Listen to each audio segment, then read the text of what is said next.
Buenas tardes. Pues yo también les agradezco, ya todos les han agradecido, pero no puedo ser la excepción. Igual a la doctora Gloria Nancy por esta invitación y por permitirnos a nosotros, entre comillas, defendernos de todas esas aseveraciones que hacen, que seguro tienen su total fundamento.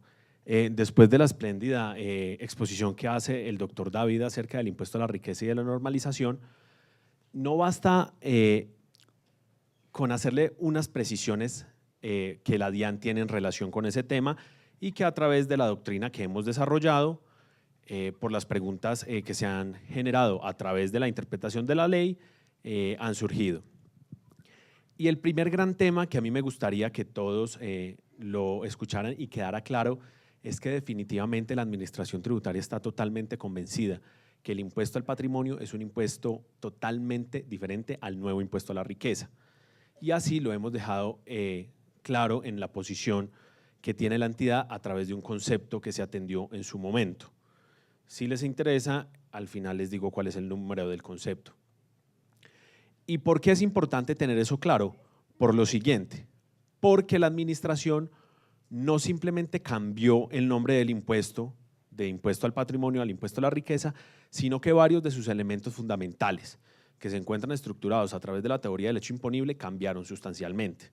El primero, los sujetos pasivos. Como muy bien lo explicó el doctor David, los sujetos pasivos cambian sustancialmente de acuerdo a lo que antes teníamos como impuesto al patrimonio, a lo que hoy tenemos como impuesto a la riqueza, ¿verdad?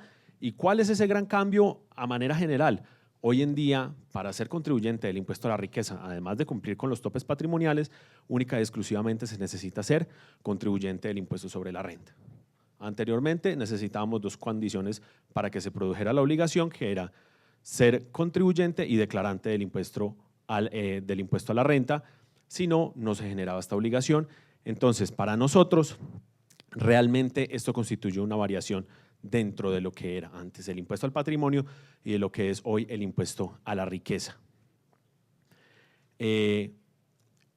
¿Quiénes están excluidos? Ustedes lo pueden consultar dentro del artículo 2 de la ley 1739, que por regla general son los que no son contribuyentes del impuesto sobre la renta, con una excepción que son los inversionistas de capital de portafolio del exterior. Ahora, otra situación que cambió bastante y es el hecho generador. Este hecho generador del impuesto tiene una causación sui generis. La palabra sui generis es la palabra que utilizamos los abogados cuando no sabemos qué es algo. Sui generis, ¿por qué? Porque es un impuesto que se causa instantáneamente por 3 o por 4 años. Es decir, a nosotros o a ustedes que son contribuyentes de riqueza, les tomaron la foto el 1 de enero del 2015 y como dicen, quedaron matriculados por 3 o por 4 años si son personas naturales o personas jurídicas. ¿Vale? Entonces, se causó solo en ese momento, pero se causó por 3 o por 4 años, lo que es una variación también bastante importante y que nosotros como administración queremos que quede bastante claro en relación con los cambios que tuvo con el impuesto al patrimonio. La base gravable obviamente es una base mucho más depurada que la que tenía anteriormente el impuesto al patrimonio y pues va a haber una depuración dependiendo si se es persona natural o si se es persona jurídica y en cuanto a la aminoración del patrimonio bruto a las deudas que se encuentran a su cargo cuando yo poseo como entidad extranjera activos en Colombia, yo me podré restar las deudas que tengo en relación con ese patrimonio que tengo en Colombia única y exclusivamente si para adquirir ese bien o ese activo que tengo en Colombia incurrí en gastos, pero esos gastos a su vez los tengo dentro de Colombia. Es decir, si yo soy una sociedad extranjera y compré una fábrica, qué sé yo, una casa que vale 1.000 millones y adquirí un crédito con el Banco de Vivienda para poder adquirirlo, sí que puedo restar esa deuda del patrimonio bruto que tiene esa sociedad. Pero si adquiero esa deuda para comprar ese mismo bien en Colombia con un banco o con una entidad financiera en el exterior, no la puedo imputar para restar mi impuesto, para determinar mi patrimonio líquido. Y en cuanto a esto que ustedes ya lo manejan mejor que nosotros, es importante tener en cuenta el tema de la casa, apartamento o habitación, porque ese tema puede tener cambios o puede tener una interpretación diferente en relación con el impuesto sobre la renta.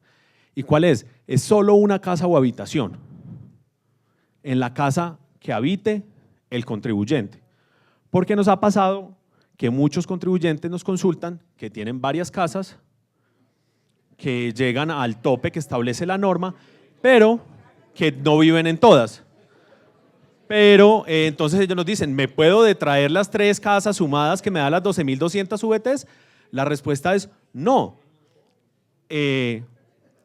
La casa o habitación es en la que habita el contribuyente. Entonces, si usted habita en la casa que menos vale, pues venga, que pásese a la que más valga o no sé. Pero en este caso, para la detracción de la base gravable, para efectos de determinar la base a la cual le vamos a aplicar la tarifa, única y exclusivamente es en la que habita o reside el contribuyente. Pues si en esa, o sea, lo que buscamos nosotros es, si en la que reside, además tiene otros temas adicionales, si es persona natural y es contribuyente, cuénteme en la que reside, punto. Si allí tiene unos temas adicionales, eso sí ya tendrían que hablar cada uno con su cónyuge. Diferencias adicionales. La posesión de los bienes o de las acciones que tengan los contribuyentes se pueden poseer de manera directa o indirecta, lo que son cambios adicionales que tiene frente al impuesto al patrimonio. Y una regla del patrimonio líquido de extranjeros que tengan menos de 5 años de residencia, que era la antigua regla de residencia fiscal antes de la modificación de la 1607. Y lo que les comentaba el doctor David es el tema de la atribución de rentas que se utiliza para el impuesto sobre la renta, se va a utilizar también para el impuesto a la riqueza, para no complicar el tema un poco más de lo que ya está complicado. Un tema importante que yo creo que se le olvidó al doctor David, tal vez por temas de tiempo, en cuanto al límite de crecimiento de la base gravable del impuesto a la riqueza, de lo que habla el parágrafo 4 del artículo 4 de la ley 1739, es que ese límite de crecimiento o de decrecimiento sujeto al 25% promedio de la inflación certificado por el DANE no se va a aplicar en el año en que el contribuyente normalice bienes. No va a aplicar. Y es importante que lo tengan presente. Ese año se va a la base gravable plena. No utilizo lo que hemos denominado entre la administración la banda. El siguiente, si van obviamente les va a dar un incremento patrimonial porque normalizaron su situación tributaria, en ese año siguiente sí van a utilizar esa banda. Ahorita lo miraremos rápidamente en un ejemplo. La causación, que es ya lo que ya hablamos, para personas jurídicas años 2015, 16 y 17, y para las personas naturales 2015, 2016, 2017 y 2018. Y las reglas que se prevén en esta norma aplicarán tanto para efectos fiscales como para efectos contables. El artículo 7 tiene una razón de ser muy sencilla en relación con la no deducibilidad, y es si estamos buscando financiar un presupuesto que estaba desequilibrado, pues si permitimos que esto se deduzca, pues no estaríamos haciendo absolutamente nada. La declaración y pago voluntario, y esto también es una pregunta muy frecuente dentro de o que le hacen a la administración. Señora administración, yo tengo activos omitidos o pasivos inexistentes, pero mi patrimonio líquido o ni siquiera mi patrimonio bruto alcanza los 1.000 millones de pesos. Pregunta grande. ¿Tengo que declarar y pagar impuesto a la riqueza? Y la respuesta es sí. A ver, un ejemplo.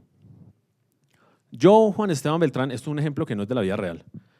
Tengo 500 millones de patrimonio bruto y voy a normalizar 200 millones de unos bienes que tengo por ahí. Eso me da en total un patrimonio bruto de 700 millones. Bruto. ¿Alcanzaría en principio, así no le restara un solo peso, para ser declarante del impuesto a la riqueza? No. ¿Pero qué me dice la norma? Si usted quiere normalizar, declare y pague. Así su patrimonio líquido sea igual o inferior a 1.000 millones de pesos. Pero eso no significa que yo no pueda aminorar mi carga tributaria de acuerdo a cómo está establecida la base gravable. Si me dan 600 millones de pesos de patrimonio líquido en el ejemplo que acabamos de poner, yo sigo restando porque puede que tenga, bueno, mi casa de habitación la resto, con la que vivo con mi señora, única y exclusivamente, acciones que tenga y demás inversiones que puedan aminorar en ese momento mi base gravable, y a esa base gravable voy a la tarifa y la aplico, ¿vale? En el momento en que yo declare y pague, además en ese mismo formulario, pues declararé y pagaré lo que corresponde al impuesto de normalización tributaria. Declaración, pago de administración y demás. Para nosotros fue bastante importante la sentencia de la Corte Constitucional en la cual declaró exequible el impuesto complementario de normalización tributaria. Para las que no la han leído, es la sentencia C-551 del 2015. A pesar de que la Corte incurre en algunas imprecisiones de carácter conceptual, por ser esto un tema bastante técnico, en mi parecer llegó a la conclusión que atina, declarando la exequibilidad de la norma. Y en lo largo de la sentencia, son más o menos como 40 y tanto de hojas, 46 páginas, se toma más o menos 35, 36, haciendo un recuento de las amnistías tributarias que ha habido, cuándo las ha declarado inexequibles y cuándo las ha declarado exequibles. Además hace un recuento de por qué de la jurisprudencia constitucional en relación con el principio de equidad y eficiencia del sistema tributario, y la última comparación que hace es con la que ellos llamaron amnistía que traía la 1607 para yo normalizar mi situación tributaria a través del impuesto de pagar el impuesto de ganancia ocasional. Y dice, ojo, que si yo pago en este caso el impuesto de normalización tributaria, no hay una minoración ni hay menos carga tributaria, porque es una tarifa que en promedio es del 11.5 y además tiene la carga de necesariamente tributar por el impuesto a la riqueza. Entonces no es igual al que estaba antes como impuesto de ganancia ocasional con la 1607, y además sí que es un impuesto solito concebido a través de la teoría del hecho imponible. Sus elementos, dice la Corte Constitucional, se pueden diferenciar uno a uno en la norma que establece y crea este impuesto. Entonces a nosotros nos parece importante que la Corte se haya pronunciado en este sentido. Y cuando estábamos en los debates para la expedición de la norma, el señor director hacía una consideración muy importante. A la gente le iba a dar miedo normalizar sus activos porque pensaban que podría llegar a ser la norma declarada inexequible, por lo cual, una vez, y lo reconocía en el mismo Congreso, sabemos que esta norma va a ser demandada, y una vez sea exequible por las condiciones en las que fue creada, se va a ver el verdadero recaudo. La consecuencia es que los que no normalizaron en el primer año y lo hagan en el segundo, pues van a tener un incremento tarifario del 1.5 en relación con el año 2015. ¿Cuál es el hecho generador? Activos omitidos, pasivos inexistentes en cualquiera de los 3 años, 15, 16 o 17. Hay unas formas de determinar cuál es el valor por el que yo voy a normalizar, y eso trae unas formas de planeación tributaria que ustedes ya las sabrán, y tiene 3 tarifas, 10, 11.5 o 13 en los años 15, 16 y 17 de manera creciente, y es importante las consecuencias que ya les mencionó el doctor David, y la Corte Constitucional se pronunció en relación de que no se genere renta por comparación patrimonial, y es que dice que hay una suspensión temporal de esa norma mientras dure el impuesto complementario de normalización tributaria, porque está permitiendo de una u otra manera que los contribuyentes acudan a ese impuesto para poner en realidad su situación y no utilizar estos mecanismos que estarán ahí siempre. Evidentemente, ni activos ilícitos, ni lavado de activos, porque no, evidentemente no se puede. Y aquí está el ejemplo, un ejemplo rápido. Patrimonio de persona natural, patrimonio bruto de 1.000, deudas de 3.000, casa o habitación limitado 345, acciones, tengo que hallar mi valor patrimonial neto que de esas acciones que adquirí con capital propio y cuál con deuda para saber cuál se puede restar, y me da una base gravable, y el primer año pues evidentemente no aplica la banda porque va a ser en el cual yo establezca mi base gravable principal, aplico la tarifa y me da un impuesto a cargo. Para el año gravable 2016, La misma situación, solo que en las acciones aumenté el número de acciones que tenía, mi valor patrimonial neto evidentemente me va a dar diferente y va a haber una minoración de la carga. Porque tengo más acciones, voy a tener una posibilidad de traer más de mi patrimonio de la base gravable, lo que me va a dar entonces en el año gravable 2016 3.155 millones. ¿Qué tengo que hacer? Si se me disminuyó la base, lo que tengo es que volver a incrementarla al promedio de la inflación, al 25%, que para el caso del ejemplo, la inflación promedio fue 4, lo que nos da 1 en cuanto a 25, porque a los abogados se nos da muy difícil las matemáticas. Entonces, haciendo esta operación, que es el 25% de la inflación por la base gravable del 2015 menos la base gravable del 2015, nos va a dar una base gravable estable, a la cual le vamos a aplicar la tarifa. Y entonces, como vemos, nuestro impuesto del 2015 al 2016 se va a mantener más o menos estable.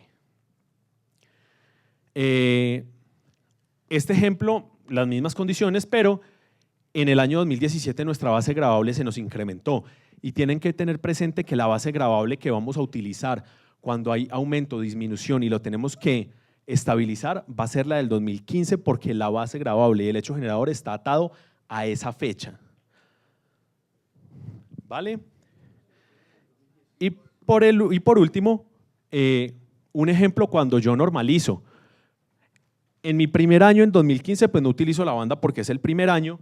En el segundo año sí que me normalizo con activos omitidos por 2000, entonces no aplico la banda, que es equilibrar de nuevo la base gravable, lo que sí evidentemente me da un incremento grande de impuesto de año a año y obviamente sobre esa base incrementada tengo que pagar riqueza, pero sobre estos 2.000 millones también tengo que aplicar la tarifa de normalización tributaria, pero para el año gravable 2017, aunque nuestro patrimonio aumente, la base se va a mantener estable en relación con el año gravable 2015, porque como les dije, para ese año es que se encuentra, discúlpenme la expresión coloquial, tomada la foto, ¿vale?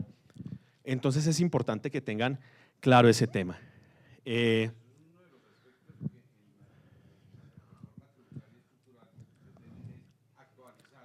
Sí, señor.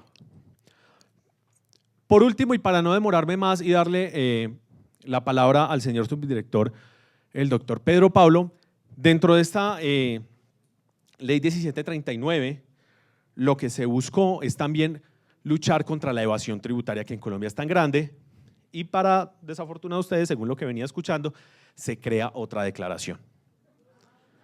Y es la declaración anual de activos en el exterior que ustedes deben presentar año a año y contarle a la administración algunos activos que ustedes tienen por fuera del país. A través de la resolución 96 del 2015 se prescribe el formulario para la declaración anual de activos en el exterior. Esta tiene dos modalidades. Cuando el contribuyente tiene menos de 100 millones de pesos en bienes en el exterior, se va a presentar de forma agregada y cuando el contribuyente tiene más de 100 millones de pesos en el exterior en bienes, se va a presentar de forma desagregada. Esa regulación la encuentran en el artículo 607 del Estatuto Tributario y esto por un tema particular que se está presentando ahora en el sector Hacienda, pues no lo hemos podido reglamentar, pero no sé si ustedes conozcan, salió un concepto unificado sobre el tema, que es el concepto 27751 del 7 de octubre del 2015, en el cual la administración aclaró algunos temas en cuanto a qué activos sí se deben reportar y cuáles activos no se deben reportar. Y la primera pregunta que hacían, sobre todo las entidades financieras, es quiénes están obligados a presentar la declaración anual de activos en el exterior. Si yo soy residente fiscal en el 2014 o soy residente fiscal en el 2015. La respuesta es quienes sean residentes fiscales en el año 2014. ¿Por qué? Porque yo podría llegar a ser residente fiscal en el 2015 en una fecha posterior en la que debía presentar la declaración anual de activos en el exterior, lo que acarrearía para el contribuyente una sanción por no haber cumplido con esa obligación. Entonces, se debe tener en cuenta la residencia, los que fueron residentes fiscales en 2014 y ello no significa que se esté aplicando la norma de manera retroactiva. Otra pregunta importante, y pues los invito a leer el concepto que allí está mucho más decantado: ¿cómo debe determinarse el valor patrimonial neto de bienes inmuebles que se posean en el exterior de acuerdo a las normas de valoración patrimonial que están en el Estatuto Tributario? Y que ahí se habla de cuándo son bienes inmuebles, cuándo son acciones, cuándo son toda clase de bienes. Otra pregunta importante: las inversiones temporales, las cuentas bancarias, los anticipos y depósitos en el exterior deben declararse. Eso va a depender, porque como les hablaba el doctor David, el artículo 256 y el artículo 257 dice cuáles bienes se entienden poseídos en Colombia a pesar de que el bien se encuentre en el exterior. ¿Vale? Si algunas de estas cuentas se encuentran sujetas al giro ordinario de los negocios de un residente fiscal en Colombia, ese bien se va a tener como si estuviera en Colombia. Entonces deben mirar su caso particular para que lo tengan presente en el momento de que hagan sus declaraciones, aunque estas ya las presentaron. Otra pregunta: ¿se deben declarar las mercancías e inventarios en tránsito de las cuales se tiene factura no obstante que no ha operado la entrega material? Esto en el comercio internacional, aunque no haya operado la entrega material, sí que puede ya estar el riesgo en cabeza del contribuyente, y el artículo 257 establece que las mercancías en tránsito, o el 256, me disculpan, dice que se entienden bienes poseídos en Colombia. Entonces es importante tener eso claro. Y una pregunta que desafortunadamente no alcanzó a salir en ese concepto unificado, pero que es bastante importante, y es si los derivados financieros se deben declarar o se deben contar dentro de esa declaración. La respuesta es sí, aunque el valor patrimonial que van a poner al final sea cero porque no se ha concretado la operación, tal como ustedes lo reportan en el impuesto sobre la renta. La respuesta es sí, y estamos seguros de que sí se puede saber en qué jurisdicción está localizada esa inversión en relación con derivado financiero. Entonces, estas son las generalidades y particularidades en algunos casos de la declaración anual de activos en el exterior, donde todos sabemos no se debe presentar ningún tipo de pago, sino es netamente informativa. Y como dato adicional, este año se recibieron más o menos 90.000 declaraciones de bienes en el exterior, lo que para la administración es bastante importante recibir la información de todos ustedes los contribuyentes. Muchas gracias.